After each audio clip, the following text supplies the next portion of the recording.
Hey, you busy? Mm-mm.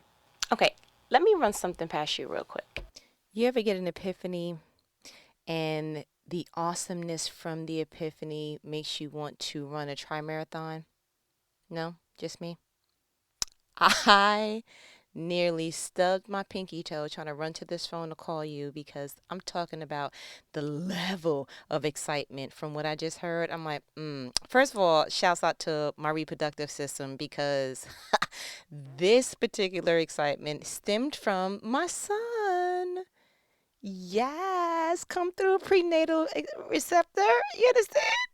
Okay, so my son and I follow each other, or I have a little bit of a glimpse of what he's doing on social media, particularly IG. And from time to time, he'll send me something. We share the same kind of humor, so he'll share something and I'll comment on it or what have you.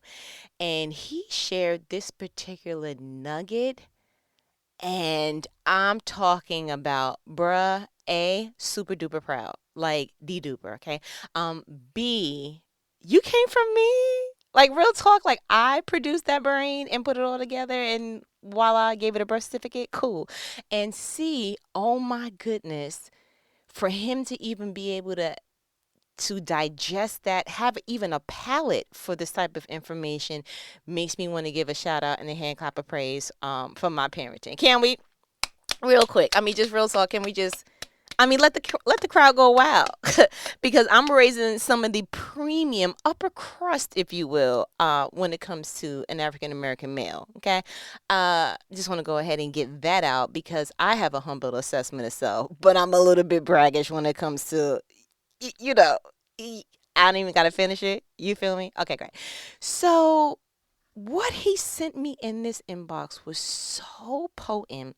I said, usually I try to go ahead and give you a little bit of a synopsis, like, oh, this is around about what he said or what I saw. But this time I was like, no, you have to hear it directly from the horse's mouth. So he went on someone's page named Trey4, it's Trayfour, and it looks like they reposted something. I just want to make sure that I'm quoting the source because, this is not something I just came across and I discovered. I'm not Christopher Columbus, no shade, but shade. So let me just go ahead and play it. And then I'm going to take a step back and then I'm going to come forward and we're going to play this game again. Listen to what he's saying real quick. So just if I can give you a snapshot real quick, a little backdrop. He was talking about the fact that his father was pretty much, he could not please him.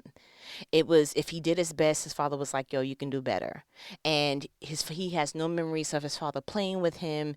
And it just was that stereotypical father that was there, in the physical, but wasn't there because he didn't meet any other emotional or mental needs, what have you. He came to his games, but he dropped them off and sat in the car. I mean, real like, oh, okay, steel mill heart kind of guy, right?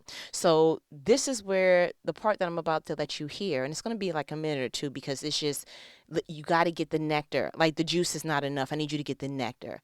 And this is the part where he's pretty much saying what happened to him on, I'm not even going to, just, he came into real estate and then boom, let him go ahead and pick up. Please hold.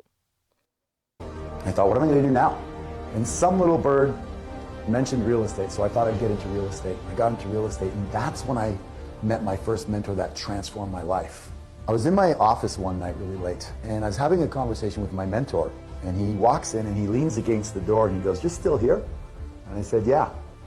And he goes, "You really have a great work ethic." And I went, "You talking to me?" He goes, "Yeah, I'm talking to you." He goes, "You're awesome." I'm like, "Are you still talking to me?"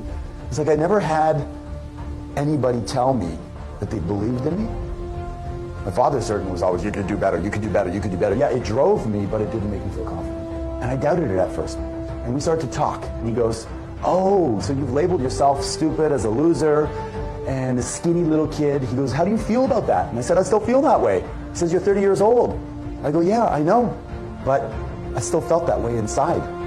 He says, "Okay, we're going to change that. Who's an idol that you have?" And I said, "Well, one of my favorite is like Clint Eastwood.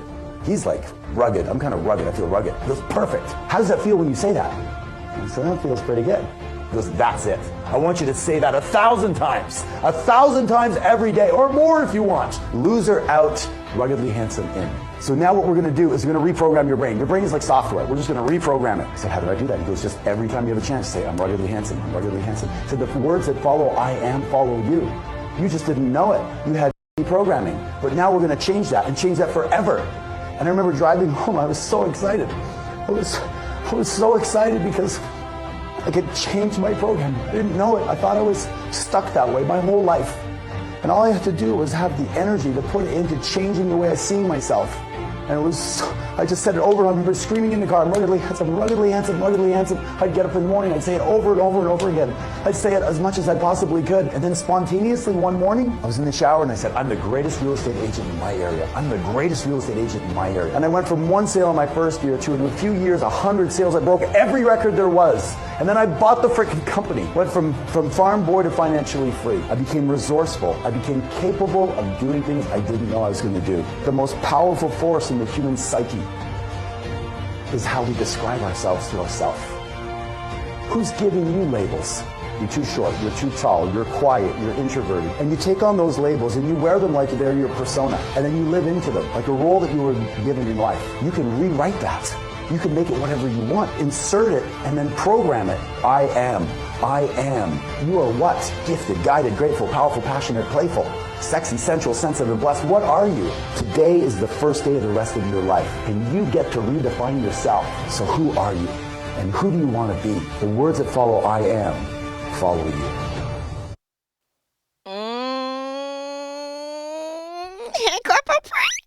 Okay, first off, don't you just realize hearing that makes you want to just pick up any pair of sneakers, even if they're not your size, and start running? Like the motivation, the fire underneath you, like, yo, I don't know. I don't like real estate, but for some reason, because you made it seem so appealing, now I want to run and do real estate. Like, it's just some people have that power that when they talk and when they speak, and you can feel the authenticity in the voice and in the projection of it. You're like, oh, I just want to, I don't know, start running. And if people start running with me, they just, I don't know. Whew, okay. Let me tell you something. When my son sent me that, I said, wow. That is super powerful, but I could not deny the fact that there is a spiritual application to that. Yes, it's a psychological one. Like I spoke to you before, and all my social work and psychology and all the studies that I've done, like the one thing that continues to just wow me is the fact that our brains come as just this one big, if you can actually visualize, I want you to visualize a big sponge of tofu. That's exactly how our brains are at the moment of birth. Our brains start to get what we see, the lines and the crevices and all that, and the deeps and the slopes and all that in the cranium and all that. It starts to get that once we get into our environments. And then our environments say, oh, okay, so whatever is needed to protect you in this environment or help you to thrive, the brain will start to contort that. That's why you can take a baby that says, shh, don't make too much noise. And you put a different baby in another house, and it's like they sleeping through rock concerts. You're like, how is that possible? Because the rock concert baby's brain said, oh, in order to thrive here, we have to get acclimated to loud noises, bings and dings at all points. The baby that's just, hush, little baby, don't say a word, and you walking around on the tip of your tippy toes, that baby's brain said, oh, in order for me to sleep peaceful, it has to be absolute silence. I need you to hold your breath, parents. Okay, that's how that's going to work. But there is a psychological connection there in that he's absolutely right. We can reprogram our brains, especially when the brain gets trauma and there's certain things that happen and we get that stain, that I like to call it, on our souls or in our minds, that it's like, oh, you got bit by a dog when you were 2, you could be 52 and you're still like, I don't mess with dogs because your brain made that stain stamp that was like, never again, especially with that breed. And then now for the whole entire species, have a nice day. But if you were to get some type of help or someone was trying to get you out of that trauma, what they will essentially be doing is assisting you in reprogramming your brain, reprogramming how you think and how you see a thing. So he's absolutely right. The speaking something into, until you actually feel it. He had to say he was ruggedly handsome because he felt some kind of, it sparked joy whenever he was thinking about Clint, what is it, Eastwood? Yeah, Clint Eastwood. He thought that he was rugged and handsome, and he was like, that word rugged makes me kind of feel. And so the guy was like, okay, need you to go ahead and hone in, dive in, and I keep repeating that. But I could not bypass the fact that there is a spiritual application that is there. And so I went immediately to Exodus 3. And I was like, oh my goodness, we can reprogram our minds, but I feel like we definitely need to reprogram our I ams. And so when I go into Exodus 3 and I give you this breakdown, you're going to see exactly what I'm talking about. And you're going to be like, okay, so where's the marathon? Because I'm running with you. And I'll be like, leg up. Make sure you wear socks because sweaty sneakers and feet, but that's cool. So Exodus 3. She's so excited. So pretty much this is the burning bush situation when Moses was on the side of the mountain and God was like, hey, need to holler at you real quick. I'm going to kind of pick up on let's just say verse 2. So there the angel of the Lord appeared to him in a blazing fire from the middle of a bush. Moses stared in amazement. Though the bush was engulfed in flames, it didn't burn up. This is amazing, Moses said to himself. Why isn't that bush burning up? I must go see it. Verse 4. When the Lord saw Moses coming to take a closer look, God called to him from the middle of the bush, Moses, Moses. Here I am, Moses replied. Don't come any closer, the Lord warned. Take off your sandals, for you are standing on holy ground. 6. I'm the Lord, I'm the God of your father, the God of Abraham, the God of Isaac, and the God of Jacob. When Moses heard this, he covered his face because he was afraid to look at God. 7. Then the Lord told him, I have certainly seen the oppression of my people in Egypt. I have heard their cries of distress because of their harsh slave drivers. Yes, I'm aware of their suffering. 8. So I have come down to rescue them from the power of the Egyptians and lead them out of Egypt into their own fertile and spacious land. It is a land flowing with milk and honey, the land where the Canaanites, the Hittites, the Amorites, the Perizzites, the Hivites, and the Jebusites now live. 9. Look. The cry of the people of Israel has reached me, and I have seen how harshly the Egyptians abused them. 10. Now go, for I am sending you to Pharaoh. You must lead my people Israel out of Egypt. 11. But Moses protests to God. Who am I to appear before Pharaoh? Who am I to lead the people of Israel out of Egypt? 13. God answered, I will be with you, and this is your sign that I am the one who has sent you. When you have brought the people out from Egypt, you will worship God at this very mountain. 13. But Moses protested, if I go to the people of Israel and tell them, the God of your ancestors has sent me to you, they will ask me, what is his name? Then what should I tell them? 14. God replied to Moses, I am who I am. Say this to the people of Israel, I am has sent me to you. 15. God also said to Moses, say this to the people of Israel, Yahweh, the God of your ancestors, the God of Abraham, the God of Isaac, and the God of Jacob has sent me to you. This is my eternal name, my name to remember for all generations. Let me tell you something. Let me tell you something. There is something so powerful for knowing that there is power in something that you speak. So now that you can put some power in your arsenal and you'll know how to fight the things that really need to be fought and how to pray on the things that need to be prayed for. The I am part, we don't even realize that when we are describing ourselves, when we are saying I am blank, I am negative, I'm scared, I'm not confident, I'm not there. What you are actually dragging into your sentences, you are dragging God. In reading this particular verse in this chapter, Exodus 3, I have equated I am and translated I am to God is. So let's go back to verse 14. Again, Exodus 3:14, and read that with the new updated of what I like to look at I am as God is. Because God literally said, I am who I am. So I look at I am as God is. Let's read that and translate that and kind of flip that over to see how that sounds the new updated way. If I were to read verse 14 again. So God replied to Moses, God is who God is. Remember, originally it says God replied to Moses, I am who I am. So now I'm going to read it again with the God is. God replied to Moses, God is who God is. Say this to the people of Israel, God has sent me to you. God also said to Moses, say this to the people of Israel. And then he goes ahead and says he's Yahweh and all of that. So let's go ahead and reprogram your I am. So when you're talking negatively about yourself and you're like, I'm bad with money. I just don't do well around certain people. I'm negative. I got an attitude.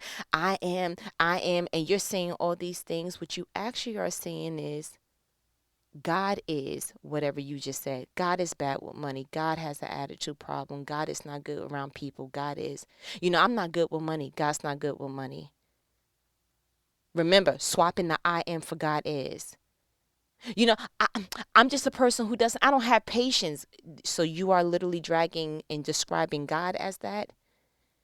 So if I were to force you to change your I am, I'm just so sick and tired of this. God is sick and tired of that.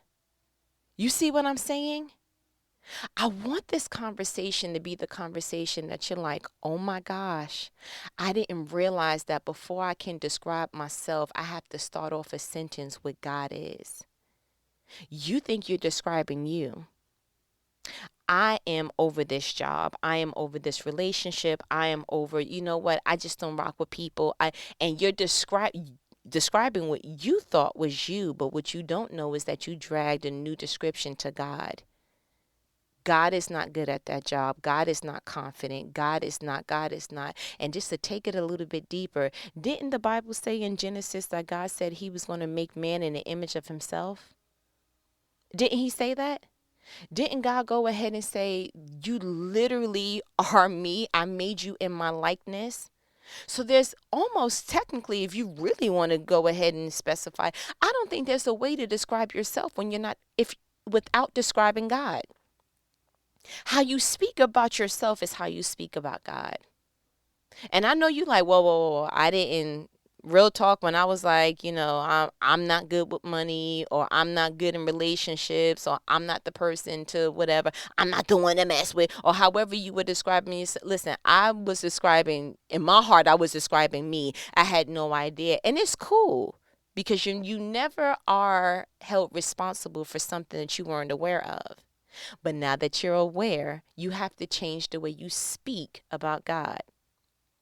When I used to counsel people, give advice, what have you, and particularly to women, it always seems like I was not able to get through to women on how to treat themselves or the treatment they were willing to accept from their partners.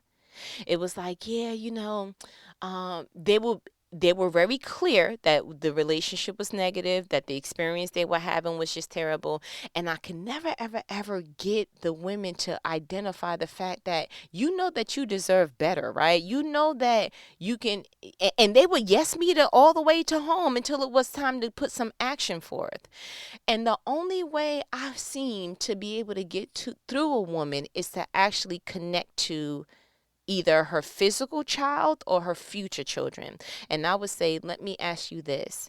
If your daughter brought home this particular dude that you are with the same exact issues, with the same exact situation that you are currently in, would you tell her to stay? And almost 1,000 times out of 10, I would get the response of, oh no, she would have to leave him. She would have to go. She would have to, because I think that there is a greater responsibility for protection and to love something when you are not talking about yourself. As much as we like to go ahead and say, you got to love yourself before you love anyone else, this, that, and because that is not a taught behavior, and it's not something that something that we learn along the way, we actually have more experience in loving someone else. Loving your parents or your guardians, whomever raised you, loving your family members, loving your children, loving in intimate relationships, loving the pet species of your choice, cat, lizard, iguana, whatever, dog.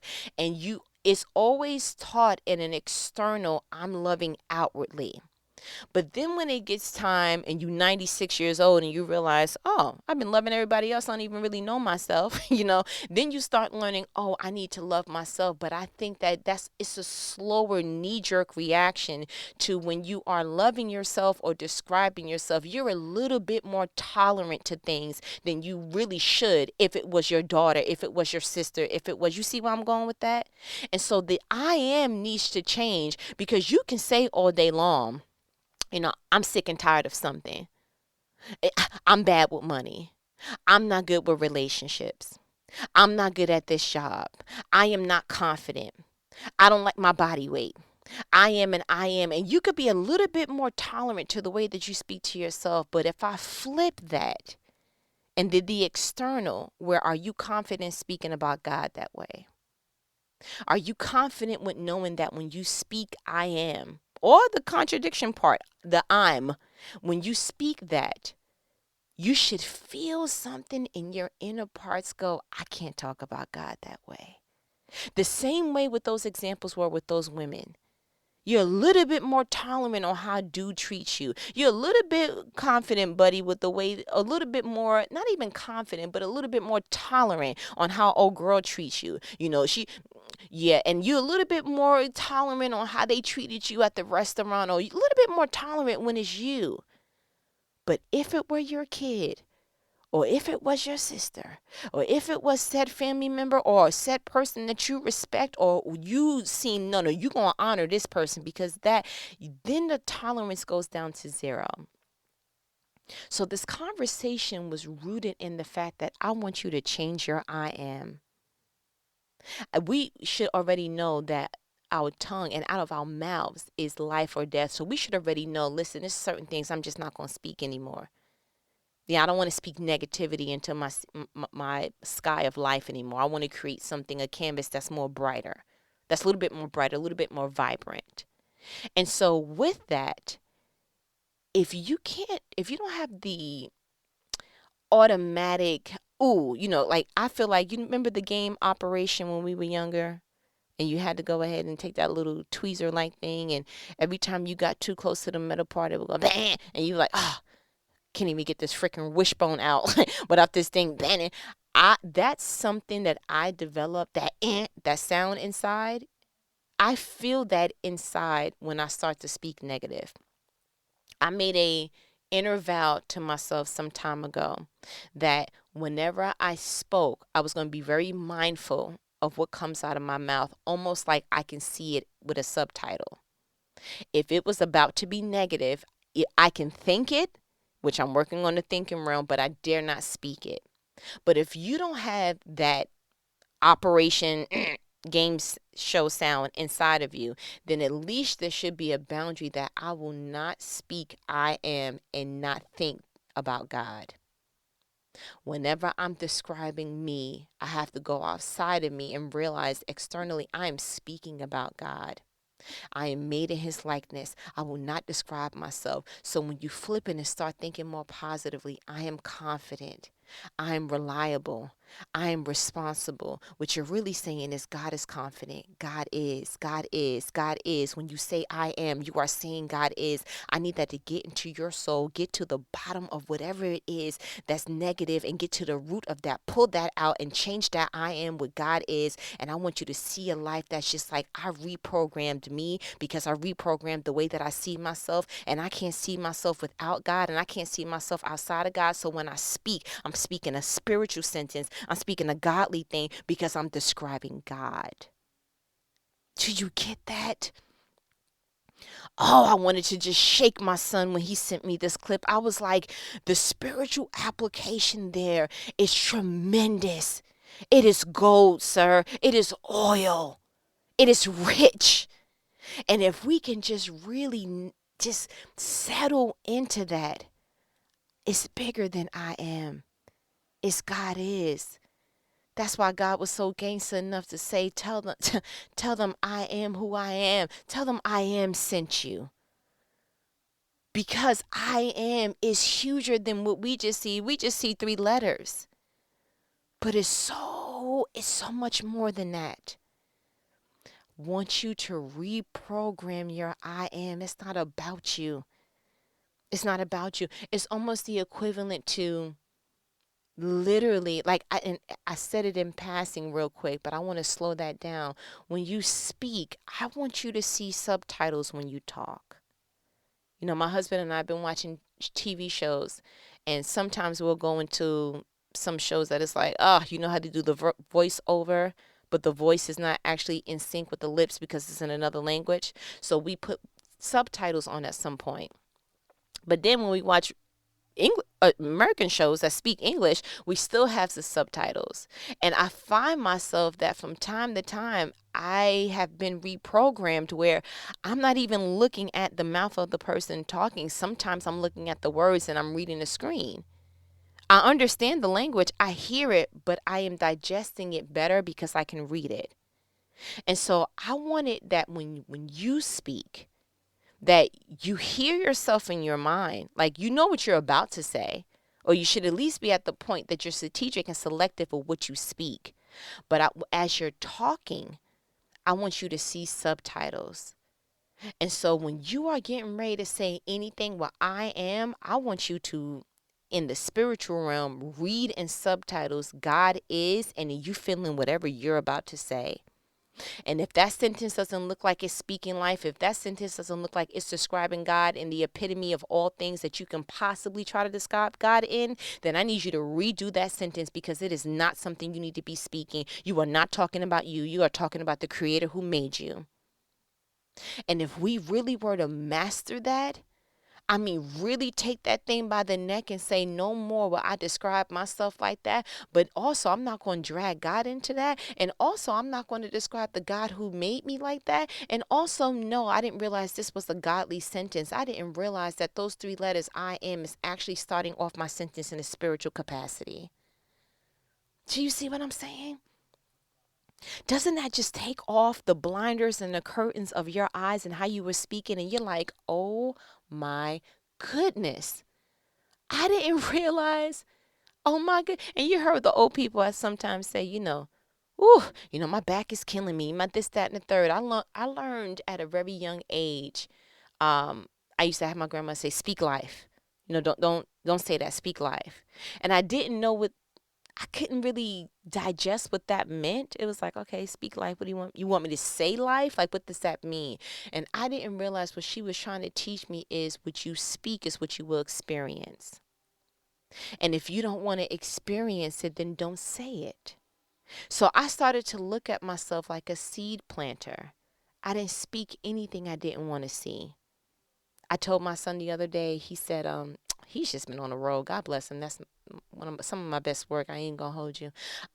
He said to me, he showed me this meme that said it showed savings and then checking, and then it said savings account had like 9,000 some odd dollars, whatever, and then the checking account had 100, and it said in the meme, and I still say that I'm broke, and it was supposed to allude to the fact that you're supposed to be living in such a savings and saving in such a way that you don't see it as, oh, I have money in the savings. You shouldn't be factoring that in. You should be looking at, my checking.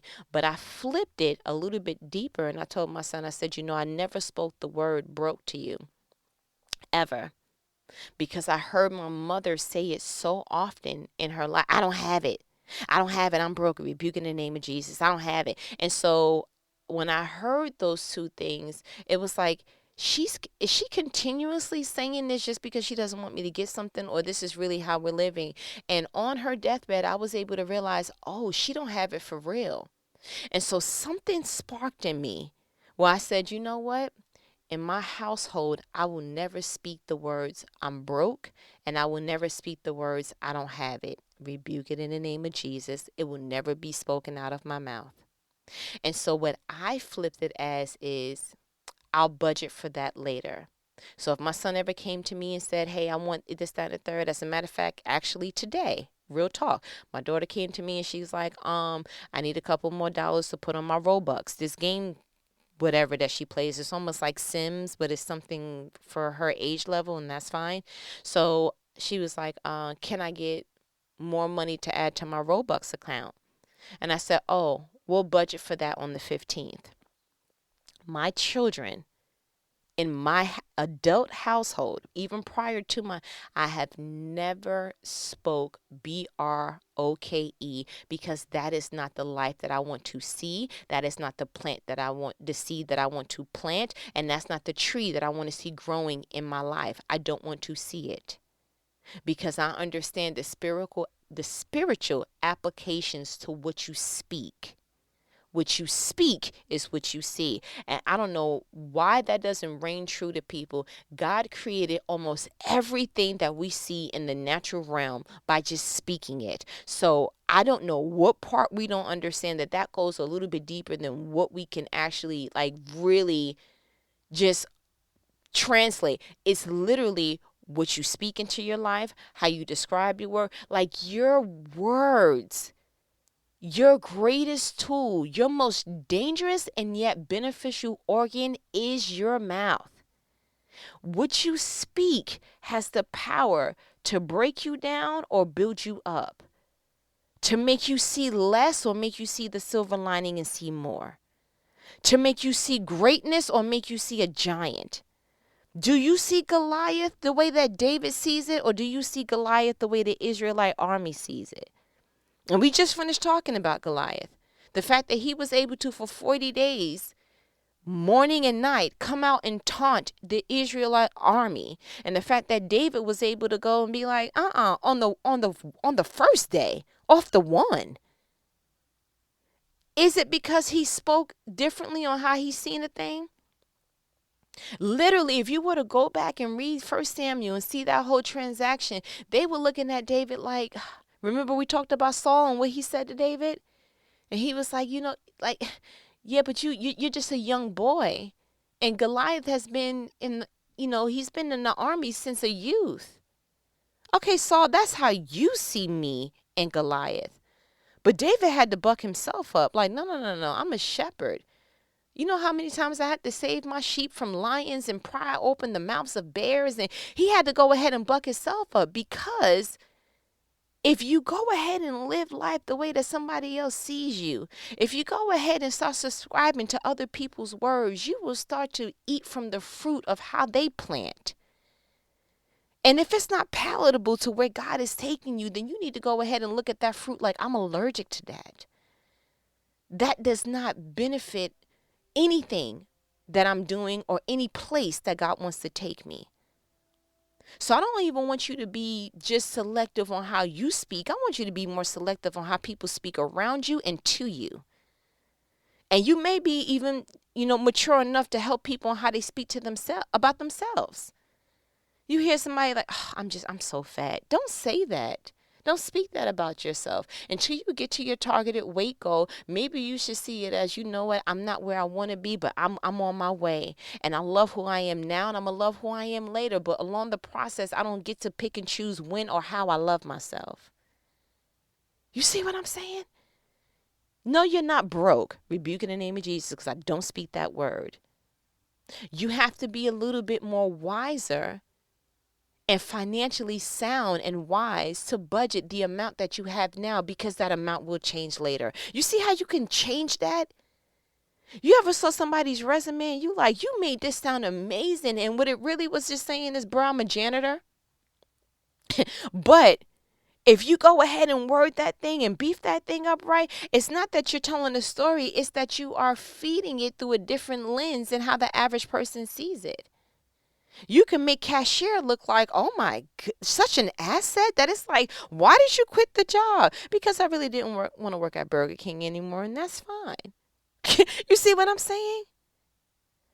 We can reprogram our minds. We can reprogram the way that we speak. But most importantly, I want you to reprogram your I am.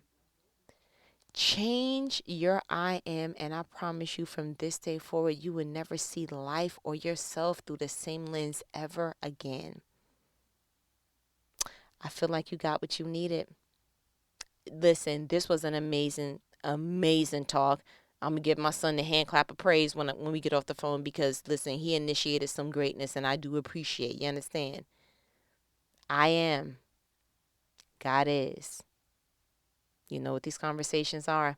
They are life-provoking conversations, conversations that when you really think about it, nobody else is really having these days, because everybody is just fluff and all things filter. But we're going to change ourselves in the world one thought process at a time. This was amazing. But go ahead. I'm not gonna hold you longer than I want to, but I do want to speak to you about something else. So have your phone nearby, but not too far, because sometimes I have to text you, like, can you pick up? And then it's a lot, okay? But all right, I'll talk to you later. Later.